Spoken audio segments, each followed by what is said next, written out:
আরে কি হলো? তোরা শুধু হাসতেই রয়েছিস ব্যাপার বলতো? আমরা কি হাসতে পারি না বলছি? হ্যাঁ হ্যাঁ নিশ্চয়ই হাসতে পারো, হাসলেই হলো। ওদের হাসির কোনো নিয়ম কানুনের দরকার আছে নাকি? হ্যাঁ বৌমা, তোমার এই লুচি আলুর দম কিন্তু দারুণ হয়েছে। বৌমা ওইখানে দাঁড়িয়েছে কেন?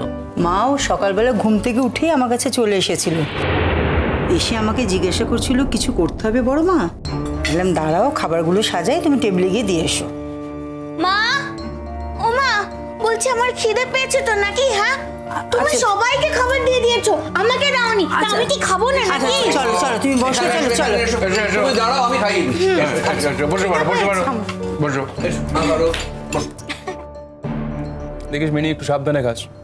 এদিক ওদিক ছড়িয়ে ছিটিয়ে খেলে জায়গাটাও নোংরা হবে, নিজের জামা কাপড়টাও নোংরা করবি। এই কেন রে, কেন জামা কাপড়ে লাগবে? হ্যাঁ, আমি কি একা একা খাচ্ছি নাকি? আমাকে তো বাবা খাইয়ে দিচ্ছে, তাহলে এরকম বলছিস কেন? তুই চুপ কর না। আমাকে দেখতে পারে না তো, তাই সবসময় আমার পেছনে লাগে। হা করো। ব্যাস সকালবেলা শুরু হয়ে গেল তো, তুমি কেন কথা বলো আমি বুঝতে পারি না। ছোট কই? দেখো তোমার ছোট ছেলের ঘুম ভেঙে গেছে কিনা।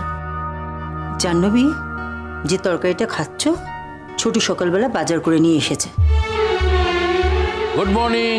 হ্যাঁ, মর্নিং মর্নিং।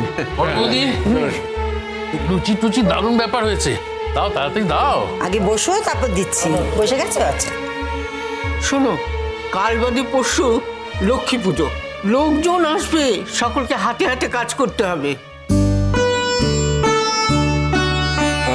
পুরোটা ঠিক আছে। এই না, দুষ্টু মিষ্টু আবার একটা সাজার স্কোপ পেয়ে গেল। গরিমাকে ফোন করে আমাদের ড্রেস কোডটা বলে দিতে হবে কিন্তু। দাও না আমাকে, দাও। শেষ হয়ে যায়।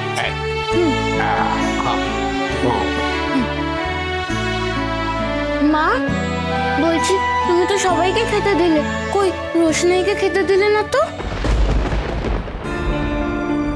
তুমি এখানে কি করছো?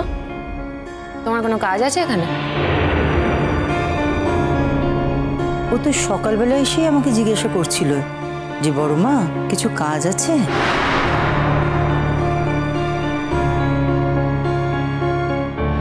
তুমি খাবে না রোশনাই? আমি পরে খাবো। রোশনাই, রান্নাঘরে তো তোমার খাবারটা রাখা আছে, গিয়ে খেয়ে নাও না। আমার খিদে পাইনি এখনো।